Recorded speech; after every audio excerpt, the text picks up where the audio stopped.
Hello friends, ചെമ്പനീർ പൂവിലേക്ക് എല്ലാവർക്കും സ്വാഗതം. അങ്ങനെ നമ്മുടെ ബീരാനിക്ക ശ്രുതിയോട് പറയാണ്, ഇനിയെങ്കിലും നീ നിൻ്റെ ബന്ധുക്കളെയൊക്കെ ഇവിടുന്ന് വിളിച്ചുകൊണ്ട് പോകുന്നുണ്ടോ? എനിക്ക് എൻ്റെ സഹോദരിയുടെ മോൻ്റെ അത്രയും അടുത്ത കല്യാണമായിട്ട് എനിക്കൊന്ന് കൂടാൻ പോലും പറ്റുന്നില്ല, മനസ്സമാധാനം കിട്ടുന്നില്ല. ഇനിയെങ്കിലും ഞാനൊന്ന് സമാധാനത്തോടെ അവരുടെ കൂടെ നിന്ന് ഒന്ന് സന്തോഷിക്കട്ടെ, ഒരു ഫോട്ടോയെങ്കിലും എടുത്തോട്ടെ. ദയവ് ചെയ്ത് നിൻ്റെ ബന്ധുക്കളെയും കൂട്ടി പോകാനുള്ളൊരു മനസ്സെങ്കിലും നിനക്കുണ്ടാവണം. അപ്പോൾ ശ്രുതി പറയാണ്, ബീരാനിക്ക പറയും പോലെയല്ല, അങ്ങനെയൊന്നും എല്ലാവരെയും എനിക്ക് ഒറ്റയടിക്ക് ഇവിടുന്ന് മാറ്റാൻ കഴിയില്ല. അവരും ഈ കുടുംബവും തമ്മിൽ വല്ലാത്തൊരു ആത്മബന്ധമാണ്. അതുകൊണ്ടാണ് ഞാൻ പറയുന്നത്. എന്നാലും ഞാൻ മാക്സിമം ശ്രമിക്കാം. നീ എന്ത് ശ്രമിച്ചാലും ഇല്ലെങ്കിലും ശരി തന്നെ, എത്രയും വേഗം എല്ലാത്തിനെയും മാറ്റിക്കോ, ഇല്ലെങ്കിൽ എനിക്ക് എൻ്റെ സ്വഭാവം കാണിക്കേണ്ടി വരും എന്നും പറഞ്ഞുകൊണ്ട് ബീരാനിക്ക ദേഷ്യം പിടിച്ച് അവിടുന്ന് പോവാണ് കേട്ടോ. ശ്രുതിയാണെങ്കിൽ ബുദ്ധിപരമായിട്ട് നിന്ന് ആലോചിക്കുകയാണ്, ഇനിയിപ്പോൾ എന്ത് ചെയ്യും? എല്ലാവരെയും ഒരുമിച്ച് മാറ്റുക എന്നുള്ളത് എളുപ്പമുള്ള പണിയല്ല. ഓരോരുത്തരായിട്ട് എന്തെങ്കിലും പറഞ്ഞ് മാറ്റണം.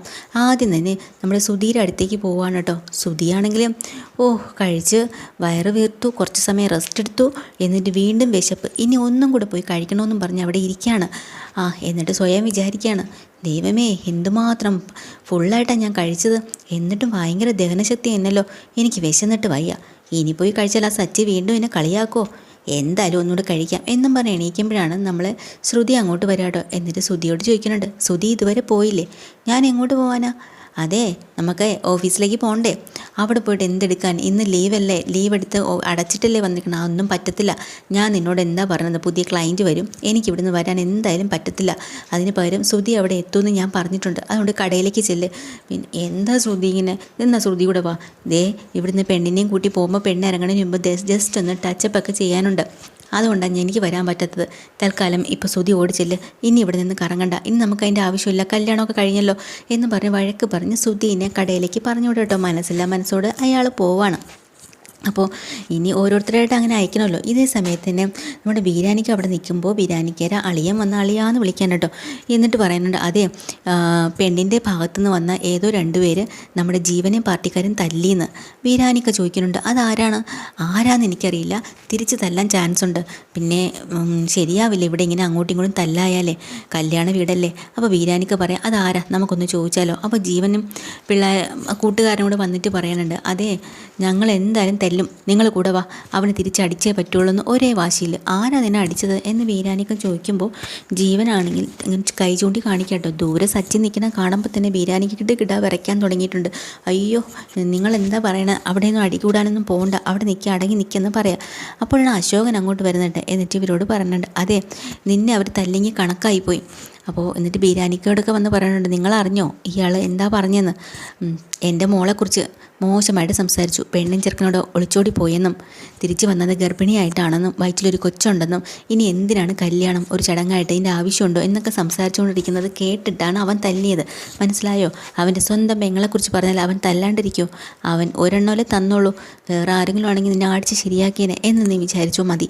പിന്നെ അവൻ്റെ കൈ കൊണ്ട് ചാകാൻ നിൽക്കണ്ട എന്നൊക്കെ ഇങ്ങനെ അശോകൻ പറയാം. ഇത് കേൾക്കുമ്പോൾ തന്നെ ബീരാനിക്കും അളിയനും ഒക്കെ വല്ലാതെ നാണക്കേടായി പോയേട്ടോ.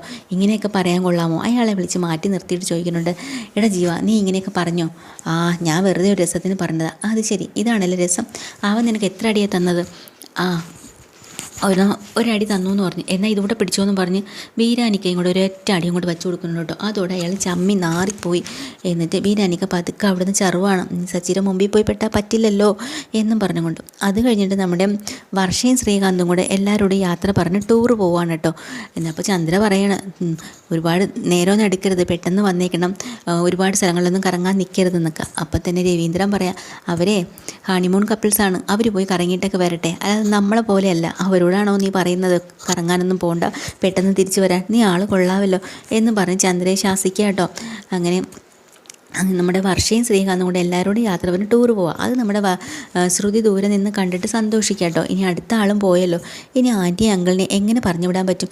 അപ്പോഴാണ് നമ്മുടെ കല്യാണ പെണ്ണിൻ്റെ അമ്മ വന്ന് ചന്ദ്രയോട് പറയുന്നുണ്ട്, നിങ്ങളെല്ലാവരും ഇവിടെ നിൽക്കണം, കാരണം നമുക്കിനി പയ്യൻ്റെ വീട്ടിൽ മറുവീടെന്ന് പറഞ്ഞൊരു ചടങ്ങുണ്ട്, അതിന് വേണ്ടി പോകണം എന്ന് പറയാം. അപ്പോൾ ചന്ദ്ര പറയണ്ട അങ്ങനെ പോകണമല്ലേ, ആ പോകണം. അപ്പോഴാണ് ശ്രുതിക്കൊരു ഐഡിയ തോന്നുന്നത് കേട്ടോ. അപ്പോൾ വീട്ടിൽ അതിന് വേണ്ടിയിട്ട് കൊണ്ടുപോകാനുള്ള ചടങ്ങുകളും കാര്യങ്ങളൊക്കെ ഉണ്ടല്ലോ, വീട്ടിൽ കുറച്ച് ജോലിയുണ്ട്. അപ്പോൾ ഓടി വന്ന് പറയാം, അങ്കിളും ആൻറ്റിയും നേരെ അങ്കിളിൻ്റെ വീട്ടിൽ പോകുന്നത് നല്ലത്. അതെന്തിനാ ശ്രുതി? അല്ല, മറുവീടിന് പോകണ്ടേ, അവിടുന്ന് സാധനങ്ങളൊക്കെ കൊണ്ടുപോകണ്ടേ, അവിടെ അവർക്ക് ജോലിയില്ലേ, പോരാഞ്ഞിട്ട് അങ്കിളിനും ആൻറ്റിക്കും ഇവിടെ നിന്നല്ലേ പറ്റുള്ളൂ, വീട്ടിൽ പോകാൻ പറ്റില്ലല്ലോ, നിങ്ങളല്ലേ അവിടെ സ്വന്തം മോളെ പോലെ ഓരോ കാര്യങ്ങൾ ചെയ്യേണ്ടേ അല്ലേ അങ്കിളെ. അപ്പോൾ തന്നെ രവീന്ദ്രൻ വന്ന് പറയാം, അത് ശരിയാണല്ലോ, എത്രയായാലും അവൾ കൊച്ചു കുട്ടിയാണെങ്കിലും അവൾക്ക് കാര്യങ്ങളൊക്കെ നന്നായിട്ട് അറിയാം. അപ്പോൾ ഒരു കാര്യം തന്ത്രേ, വാ നമുക്ക് അശോകൻ്റെ വീട്ടിലേക്ക് പോവാം. അങ്ങനെ അവരെ രണ്ടുപേരെയും കൂടെ ശ്രുതി ബുദ്ധിപരമായിട്ട് പറഞ്ഞു വെച്ചിട്ടുണ്ട് കേട്ടോ.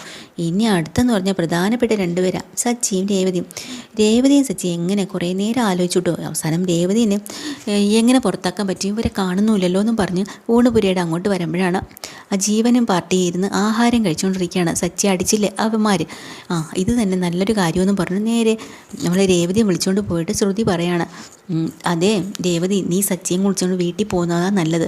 അത് അടി ഉണ്ടാക്കിയില്ലേ അവന്മാരെ അവിടെ നിന്ന് പറയുന്നത് കേട്ടു, സച്ചിക്ക് തിരിച്ച് അടിക്കുമെന്നും പ്രശ്നം ഉണ്ടാക്കുമെന്നൊക്കെ. ആണോ? എന്തായാലും സച്ചിയുടെ ഇവന്മാരെ കണ്ടൊന്നും പേടിച്ച് പോകാനൊന്നും പോകുന്നില്ല, ഞങ്ങളെന്തിനാ അവന്മാരെ കണ്ട് പേടിച്ച് പോകണം, ഞങ്ങൾ പോകത്തില്ല എന്ന് പറയുമ്പോൾ ഒരു രക്ഷയില്ലെന്ന് മനസ്സിലായിട്ടോ. അവസാനം നമ്മുടെ ശ്രുതി ഒരു അടവെടുക്കുകയാണ്.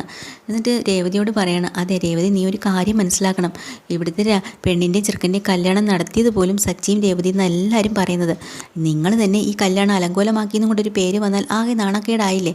എന്തായാലും അവന്മാർ സച്ചിയെ തല്ലിയാൽ സച്ചി തിരിച്ചടിക്കും, ഇതൊരു വലിയ പ്രശ്നമാവും.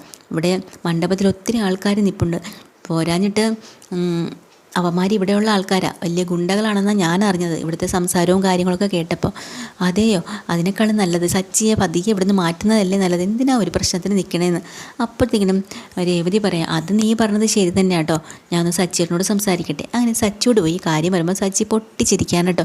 അങ്ങനെ ഒരു സംഭവമൊന്നുമില്ല, അവന്മാരെ പേടിച്ച് ഞാൻ ഇവിടുന്ന് പോവില്ല, നീ ഒന്ന് മിണ്ടാതിരിക്കടി, തമാശ പറയല്ലേ. സച്ചിയേട്ടാ, ഞാനൊരു കാര്യം പറയാം, കാല് പിടിക്കാൻ ദയവേത് അവന്മാർ എന്തെങ്കിലും ഒരു പ്രശ്നത്തിന് വന്നാൽ പോലും നമ്മൾ അങ്ങോട്ടും ഇങ്ങോട്ടും സംസാരിച്ച് കഴിഞ്ഞാൽ നമ്മളായിട്ട് ഈ കല്യാണം മുടക്കിയെന്നോ അല്ലെങ്കിൽ അലങ്കോലമാക്കിയെന്നോ ഒരു പേരുണ്ടാവും. അതുകൊണ്ട് നമുക്ക് ഒന്ന് മാറി നിൽക്കാം, നാണക്കേടൊന്നും വിചാരിക്കണ്ട, ജസ്റ്റ് ഒന്ന് മാറി നിൽക്കുന്നു അത്രയേ ഉള്ളൂ. നമുക്ക് അശോക് അങ്കിളുടെ അങ്ങോട്ട് പോവാം, അതല്ലേ നല്ലത്. എടി അത് വാ, എന്നാൽ പിന്നെ അശോകനങ്ങളോട് പോയി യാത്ര പറഞ്ഞിട്ട് പോവാം. അത് വേണ്ട, അവിടെ ചെന്ന് പറഞ്ഞാൽ അശോകനങ്ങൾ എന്തായാലും നമ്മളെ വിടത്തില്ല, അതുകൊണ്ടാണ് ഞാൻ പറഞ്ഞത് തൽക്കാലം ഇവിടെ നിന്ന് മാറി നിൽക്കാം പ്ലീസ് എന്നും പറഞ്ഞ് നമ്മുടെ സച്ചിയുടെ കാല് പിടിച്ച് പറയും പോലെ യാചിക്കാട്ടോ രേവതി. അതോടുകൂടി സച്ചി അങ്ങ് സമ്മതിച്ചു, ശരി എന്നാൽ പിന്നെ അങ്ങനെ ആവട്ടെ എന്ന്. ഇതും കണ്ടുകൊണ്ട് നമ്മുടെ ശ്രുതി മാറി നിന്ന് അങ്ങ് സന്തോഷിക്കാട്ടോ. അപ്പോൾ എല്ലാവരെയും പറഞ്ഞയച്ചു, ഇനി സമാധാനമായല്ലോ എന്നും പറഞ്ഞിങ്ങനെ നിൽക്കുന്നുണ്ട്. എപ്പിസോഡിൽ ഡീറ്റെയിൽഡ് എപ്പിസോഡ് വീണ്ടും വരാം. ചാനൽ ഇഷ്ടമായി ലൈക്ക് ഷെയർ സബ്സ്ക്രൈബ് ചെയ്യുക. താങ്ക്